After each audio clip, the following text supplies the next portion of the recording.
তৃণমূল নেতাদের এবার দুর্দিন শুরু হলো। তৃণমূল নেতা, পুরুলিয়া তৃণমূল নেতা শঙ্কর সিং তার গাড়ি ভেঙে গুড়িয়ে দিল আসানসোলের জনতা। আসানসোলের উপর দিয়ে সে গাড়ি নিয়ে যাওয়ার সময় মদ্যপ অবস্থায় ছিল বলে সেখানকার মানুষের অভিযোগ, এবং সেখানকার মানুষ ধরে তাকে গণধোলাই এবং তার গাড়িকে বীভৎসভাবে ভাঙচুর করে গোটা গাড়িটাকে ভেঙে চুরে দিয়েছে এবং তাকে ধরে পুলিশের হাতে তুলে দিয়েছে। পুলিশ এসে গ্রেপ্তার করে ওই তৃণমূল কংগ্রেসের নেতা।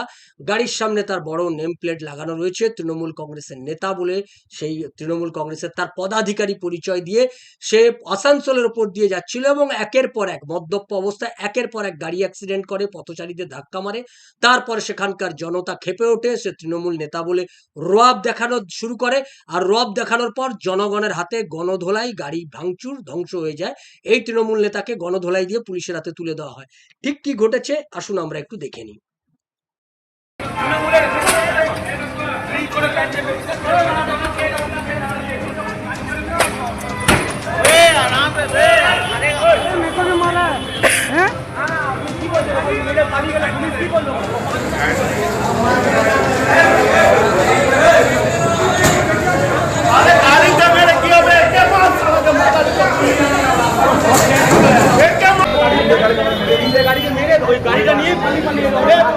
এগিয়ে গেল যে আমি দেখছি পিছন থেকে এসে গাড়িটা আমার হিট করলো। আমি একদিন দাদার গাড়িতে হিট করেছি, আমরা দাঁড়িয়েছিলাম।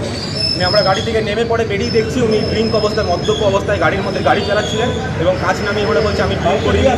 দেখতে পারেন অ্যালকোহল লেভেল চেক করে দেখুন। এইসব রীতিমতো অনেক টাল বাহানা করছে। ট্রাফিকের সাথে কথা বলতে বলতে উনি ওখান থেকে গাড়িটা চেস করে রান করে আবার বেরিয়ে এদিকে পালাবার চেষ্টা করে। তিনটে গাড়িকে আমাদের মেরে যাবে। প্রথম আমার গাড়িতে মারে, আমি গিয়ে আরো সামনে দুটো গাড়িকে হিট করেছি। আবার এখানে এসে পরে একজনকে মারলো। এখানে এসে একজনকে মেরেছে। ওখান থেকে মদ্যপ অবস্থায় সে ওভার স্পিডে আসছিল, এত জোরে এসে যে গাড়ির সিগনালে দাঁড়িয়ে আছে, তার পেছনে এসে পরে মেরেছে। তারপর সেই গাড়ি আরেকজনকে মেরেছে আর তাকে দাঁড় করানো হয়েছে। সে এটাকে বলেছে যা করা করে নেবেন বলে বেরিয়ে চলে এসছে। এখানে একটা অ্যাক্সিডেন্ট করেছে, আবার একটা স্কুটিওয়ালাকে মেরেছে।